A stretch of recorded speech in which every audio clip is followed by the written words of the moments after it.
Nyemerera rero nongere ngushimire wowe udahwema kutwereka ko udukurikira mu mpande ziba zigiye zitandukanye uherereyemo ku isi yose. Rero aka kanya mbabajwe no kuza kukumenyesha ko ubu ngubu ibintu byo muri Congo byakomeje kubura gica, ndetse abantu benshi bari kwibaza ati ese iherezo ry'ibi bintu ni irihe? Ni ejo ku munsi w'ejo rero nibwo hasohotse inkuru iri kuvuga ko perezida wa Repubulika Paul Kagame yaba yarahuriye na perezida wa Repubulika Iharanira Demokarasi ya Congo, perezida Felix Tshisekedi Tshilombo, bagahurira muri Qatar, aho byemejwe ko baganiriye ku bintu bigiye bitandukanye. Mu byo baganiriyeho byinshi harimo no kuba haba hahagaritswe ibintu by'imirwano, ndetse bagatanga ihumure n'umutekano ku baturage bari mu duce twafashwe, ndetse hakabaho no gushyiraho abayobozi, bagasubizaho abayobozi ba leta ya Congo muri Kivu yibura hariya za Goma ndetse na za Bukavu. Ariko uyu munsi ni itangazo rigiye hanze nanone ryatangajwe n'iyi leta ya Repubulika Iharanira Demokarasi ya Congo, aho abantu benshi bacitse ururondogoro bakavuga ati se noneho iyi leta ya Repubulika Iharanira Demokarasi ya Congo mu by'ukuri ni iki ishaka? Ariko ibi ngibi bibayeho nyuma y'uko perezida Donald Trump yohereje intumwa ze, murabizi ko byabaye ejo bundi bakagirana ibiganiro. Hanyuma izo ntumwa za perezida Donald Trump nazo biravuga ko ubu ngubu ngo icyo zisigaje ari ugutanga raporo kwa perezida Donald Trump akayisinya, hanyuma hakabaho ubufatanye hagati y'iyi Repubulika Iharanira Demokarasi ya Congo ndetse na Leta Zunze Ubumwe za Amerika. So rero twihuse cyane reka tunyuze amaso muri iri tangazo rigiye hanze aka kanya, itangazo mu by'ukuri ritumye abantu benshi bacika ururondogoro, ndetse bakanibaza ati se ibyo perezida wa Repubulika Paul Kagame yaba yaravuze kuri uyu perezida Felix Tshisekedi nibyo?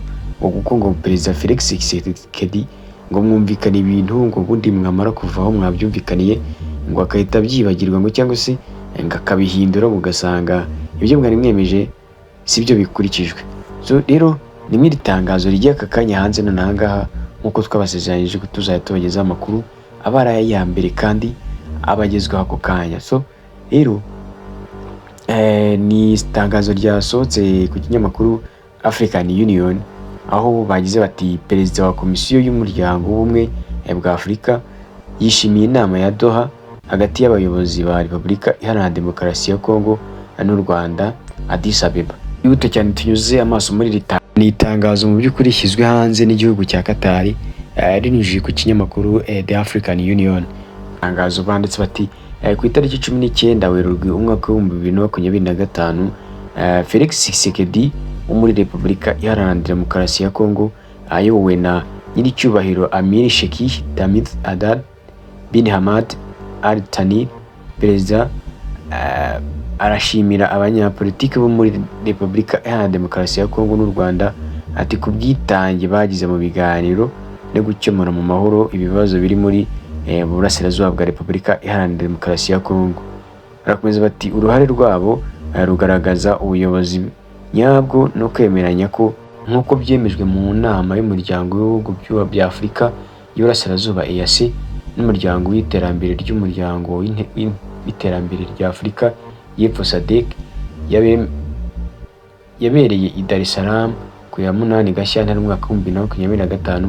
Ibiganiro bya Doha byakozwe mu buryo bwo kwishora mu bikorwa byubaka kandi bihuza n'izo mbaraga kandi byuzuzanya mu buryo bwose. Amahoro n'umutekano ari ngombwa kugira ngo ibihugu byombi bitere imbere ndetse n'akarere k'ibiyaga bigari.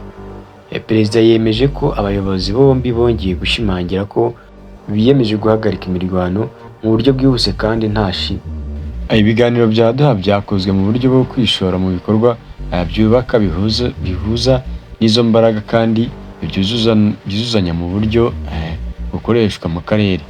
Ni muri urwo rwego dushimangira akamaro ko gukomeza guhuza ibikorwa by'umuryango w'ubumwe bwa Afurika, imiryango y'ubukungu bw'akarere n'abafatanyabikorwa mpuzamahanga mu guharanira amahoro arambye. Nyakubahwa Perezida wa Repubulika arashimira leta ya Qatar ku bw'imbaraga zabo mu koroshya ibiganiro no kubaha icyizere. Umuryango wunze ubumwe bwa Afurika uhamagarira abafatanyabikorwa bose gukomeza umuvuduko ukomoka i Doha no gukorera hamwe kugira ngo bashyire mu bikorwa ibyo biyemeje. AUC yiteguye gushyigikira no guherekeza izo mbaraga ijyanye n'inshingano zayo zo guteza imbere amahoro. Amakuru rero arimo atugeraho avuga ko uyu perezida Felix Tshisekedi yagiranye ibiganiro n'ikinyamakuru gikorera hariya mu bihugu byo hanze. Ubundi avuga ko ibiganiro yagiranye na perezida wa Repubulika Paul Kagame ejo ku munsi washize mu by'ukuri ngo byagenze neza, ariko ngo n'ubundi ngo bigomba kurangira uyu mutwe wa M23 uvuye hariya muri Repubulika Iharanira Demokarasi ya Kongo, ngo ndetse ngo n'ingabo z'u Rwanda ziwushyigikiye, ngo byose bikavana mu gihugu cya Repubulika Iharanira Demokarasi ya Kongo. Rero amakuru yo aba ari gucicikana ari menshi, andi makuru ari bugiye hanze turabamenyesha. Reba ko wakanze subscribe hasi aho ngaho, like, share na comment kugira ngo tujye tubana mu bindi biganiro bizajya bigenda bikurikira. Ikiganiro cyo kiba ari akagaruka. Ciao ciao.